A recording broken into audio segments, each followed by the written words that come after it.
Imagine a moment so fleeting, yet so powerful, it could unravel the very fabric of a life you've carefully woven. A single glance, a touch, a heartbeat that lingers too long. Can it change everything? This is the story of a morning that tested the boundaries of love, loyalty, and the fragile dance of human connection. I'm Emma, a 28-year-old savoring the quiet charm of a seaside cottage in Havenport, Maine. My tale isn't an easy one to share. It's a raw, tangled knot of emotions, duty, and the murky line between what's right and what feels right. My husband, James, left at dawn for a weekend work trip to Boston, leaving our cozy home with its wide windows framing the ocean's endless dance and the soothing hum of waves, feeling a touch too vast without him. James pours his heart into his career, and I'm his biggest cheerleader, even if his frequent absences leave the house echoing like it's lost its rhythm. This morning I decided to shake off the stillness by tidying up, hoping to breathe new life into the space and calm my restless thoughts. I queued up my favorite jazz playlist, its smooth melodies weaving through the salty breeze, and slipped into a soft gray tee and denim shorts, moving with ease as I dusted and rearranged the living room. As I stretched to dust the high shelves where James keeps his collection of antique lighthouse models, a shiver ran down my spine as if eyes were on me. I turned to find Liam, James's 19-year-old son from his first marriage, leaning casually against the doorframe. His dark hair was mussed from sleep, his gaze still soft with the haze of morning. "Morning, Emma," he said, his voice low, a faint smile playing on his lips. "Hey there," I chirped, keeping my tone light, though his lingering look sparked a flicker of unease. He sauntered in and sprawled on the couch, his eyes trailing my movements. I tried to focus on my task, but his presence thickened the air, carrying a quiet weight I couldn't name. We chatted, easy talk about his summer coding internship and the projects lighting up his eyes, but something felt off, like a chord in the jazz had slipped out of tune. Reaching up to adjust a framed photo of the rocky Maine coast, I stood on a small step stool, my balance faltering as it wobbled. A gasp escaped me as I tipped forward. "Emma!" Liam's voice rang out, and in a flash, he was there, his arms catching me around the waist, steadying me before I could fall. For a heartbeat, we froze, the room's quiet amplifying my pounding pulse. His hold was strong, yet gentle, like he feared breaking something fragile. Our eyes locked, closer than ever, and a warmth I couldn't name surged through me. His breath brushed my cheek, soft and steady, and my heart raced with a mix of gratitude and something deeper, something confusing that tightened my chest. I let out a nervous laugh to break the spell. "Whoa, nice save. I almost ate the floor," I said, aiming for casual. Liam didn't smile. His gaze held mine, searching, a blend of worry and something unspoken, teetering on the edge of words he couldn't voice. I stepped back, smoothing my shirt, my cheeks flushed as I tried to steady myself, both physically and emotionally. Liam stood there, his expression unreadable. "You okay?" he asked, his voice soft, but weighted with something I couldn't pinpoint.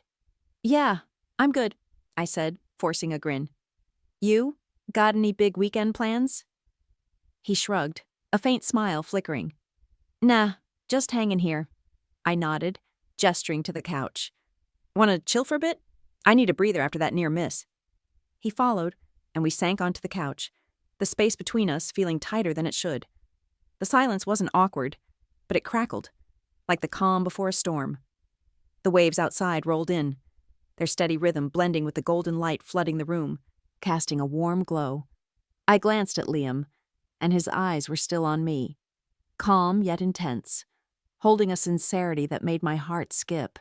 "I love mornings like this," I said softly, trying to anchor the moment in something safe. So calm, like the world's holding its breath. Liam nodded, his voice quieter than usual. "Yeah, same. Especially when it's not just me." His words landed gently, but they carried a depth that made me pause. It wasn't just small talk. It felt like he was reaching for something, seeing me in a way I hadn't noticed before. My pulse quickened, a flush creeping up my neck. I shouldn't feel this, I told myself, but his gaze blurred the edges of reason. Without thinking, I reached out, my hand grazing his arm, a small, instinctive touch. The contact was brief, but it stilled the air, our breaths the only sound. "Liam," I murmured, my voice shaky, but I couldn't look away.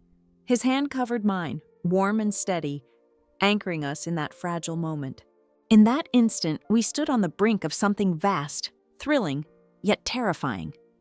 The morning light wrapped us in its glow, and his breath was so close I could feel its rhythm. I leaned in slightly, my heart pounding as the space between us shrank.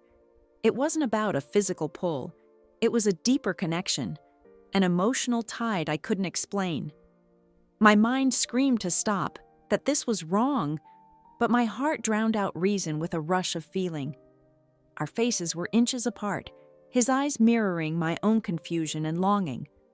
I closed my eyes, the jazz and waves fading into a distant hum, leaving just us, caught in a current of emotions I couldn't name.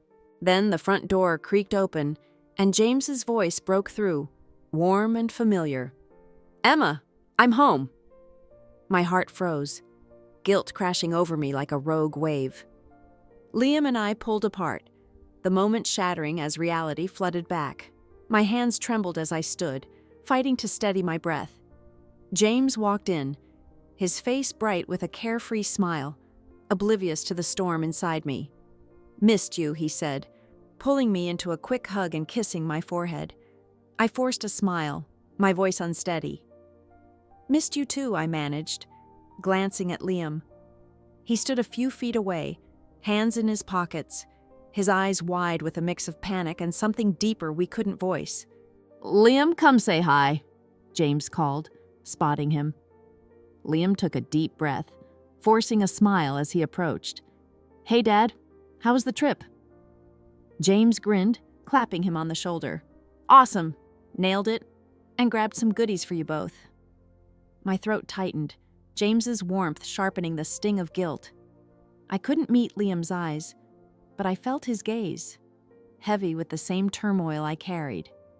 "I'll make coffee," James said, heading to the kitchen, his voice light. The moment he was gone, I turned to Liam, my voice a whisper. "We can't let this happen," I said, my heart racing. He stepped closer, his eyes filled with pain. "I know, but I can't stop feeling it," he whispered, his voice cracking. "Liam, this family—" I faltered, clenching my hands. "It's everything." He nodded, his eyes shadowed with sadness, but he didn't push back. The silence between us was heavy, not with anger, but with the weight of what we'd nearly let happen. James returned with steaming mugs, his smile unwavering. "You two look so serious. Everything good?" he asked, handing me a cup. I forced a laugh, the sound brittle. "Just catching up," I said, taking the coffee, my hands still shaking. Liam managed a smile, but his eyes were distant, gazing out at the sea like it could wash away the moment. I sat beside James, his hand warm in mine, but the comfort felt cracked, like a mirror with a fracture running through it. I wanted to cling to the peace we'd built, but the memory of that moment with Liam lingered, a shadow I couldn't shake. The days that followed felt different, like the house itself was holding its breath. I dove into routine, cleaning, cooking dinners with James, asking about his work, but every quiet moment brought Liam's eyes back, their intensity etched in my mind. When James was around, Liam kept his distance, his gaze carefully neutral, but in passing moments, brushing by in the hall or on the porch, the tension was electric, an unspoken current that set my heart racing. I hated it, hated myself for letting it happen, for letting my emotions betray the life I'd built with James. I loved James, his steady presence, his warm laugh, the way he'd hum along to my jazz playlist despite not knowing the words. But that moment with Liam had stirred something, a yearning for a connection I hadn't known I craved, a spark that felt both exhilarating and wrong. One afternoon, while James was out catching a game with friends, I stepped into the backyard to tend my lavender garden. The late sun filtered through the pines, casting dappled light, but my thoughts were heavy, inescapable. Footsteps crunched behind me, and I knew it was Liam before I turned. My heart tightened, but I kept my eyes on the lavender, focusing on the soft purple blooms. "Just getting some air," he said, his voice low, a little rough. I nodded, my fingers trembling as I snipped a sprig. He stepped closer, close enough that I could hear his uneven breathing in the cool breeze. "You're avoiding me, aren't you?" he asked, his voice quiet but urgent. I stayed silent, afraid my words would unravel everything. The scent of lavender mingled with the salty air, grounding me, but my heart raced. "I know what happened was messy," he said, his words careful. "But I can't act like it meant nothing. I can't stop thinking about you." I turned to face him, his eyes raw with the same confusion and longing I was fighting. "Liam, we have to let this go," I said, my voice soft but firm, trembling with effort. "This can't happen again." His gaze faltered, pain flickering across his face. "I know," he said, barely above a whisper. "But every time I see you, that moment replays in my head." I gripped the garden shears, my knuckles white. His words mirrored my own thoughts. Every glance, every memory of that morning was vivid, unrelenting. But I couldn't let it consume me. James, this family, the life we'd built, it was too precious. "If you care about your dad, about this family, we have to move on," I said, my eyes stinging. Liam was silent, his shoulders heavy, carrying the same burden. Finally, he nodded, a small, reluctant gesture, and turned back to the house. I watched him go, my heart aching like it was split in two. It was the right choice, but it felt like losing something I hadn't even known I wanted. That night, as James slept beside me, I sat on the couch, staring at the dark ocean. The waves rolled in, steady and timeless, but inside, I was chaos. I thought of Liam, his eyes holding mine, the warmth of his hand. I thought of James, his unwavering love, the way he made this house a home. I was torn between stability and a fleeting, forbidden spark. I knew I had to choose the former, to protect what we'd built, but Liam's pull lingered, a ghost I couldn't banish. The next morning, I found Liam in the kitchen, sipping coffee, his eyes lifting as I entered. I could tell he knew this talk was coming. I sat across from him, my hands clasped to steady them. "Liam," I began, my voice soft but firm, "we can't keep this up. This tension, this whatever it is, it's not fair to anyone." He nodded, his eyes heavy with sadness. "I know," he said quietly, "but how do we pretend it didn't happen?" I looked at him, my chest aching with resolve. "We can't erase it," I said, "but we can choose what's next. You've got your whole life ahead, your internship, your dreams. And I owe James, this family, everything." He lowered his head, shoulders sagging. "I've never felt anything like this," he admitted, his voice raw. "But I'll try. For Dad, for you." I reached out, my hand brushing his for a moment, a silent farewell, a promise to move forward. "I believe in you," I said, "and I'll try too." We sat in silence, but this time, it was a silence of closure, of letting go. It wasn't easy, but it was necessary. What we'd felt wasn't a mistake. It was a human, messy moment of connection.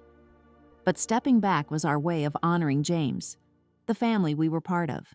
A week later, Liam got a life-changing call, an offer for a dream internship with a tech firm in Seattle. At dinner, James was ecstatic, hugging Liam and beaming with pride. "My kid's gonna conquer the world," he said, his voice warm with love. I smiled, a bittersweet mix of relief and sorrow swirling inside. The day Liam left, I stood at the door, pulling him into a long hug. "Take care, Liam," I whispered, my voice thick. He nodded, his eyes gentle but resolute. "You too, Emma," he said. And with that, he walked away, carrying his dreams and our shared moment down the coastal path. Our story didn't wrap up neatly, but sometimes the hardest choices preserve what matters most. I stepped back into the house, hearing James's voice from the living room, familiar and grounding. I walked in smiling at him and felt the warmth of our home embrace me. Life moved on, and I chose to hold on to the peace I knew I had to protect, even if a small part of me would always carry the echo of that morning, a reminder of the beautiful, painful complexity of human connection. Thank you for listening. Please share your thoughts, like this video if you found it helpful, and subscribe for more.